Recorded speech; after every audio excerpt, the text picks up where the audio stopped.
আসসালামু আলাইকুম রহমতুল্লাহ। পদ্মা সেতু যাওয়ার আগে লেখা ছিল অন্য, এখন লেখা আছে হজরত জাতির পিতা ইব্রাহিম আলাইহিসসালামের নাম।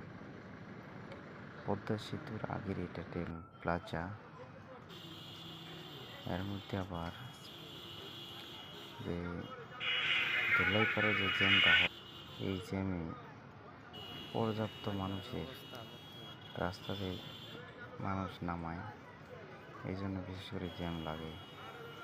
রাস্তার পরিবেশ ঠিক থাকতেছে না গাড়িদের অনিয়মের মধ্যে চলার জন্য।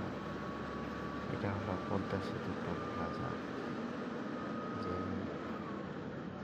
এই টোল প্লাজায় টোল দিয়ে কমপক্ষে 1 কিলো আগে টোল দিতে হয়। তো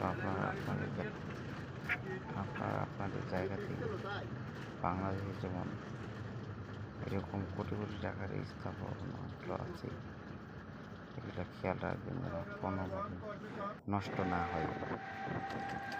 এবং সবচেয়ে যে গাড়ি ইঞ্জিন চলে না, সেই গাড়িরা এখানে 100-র উপরে স্পিড থাকে।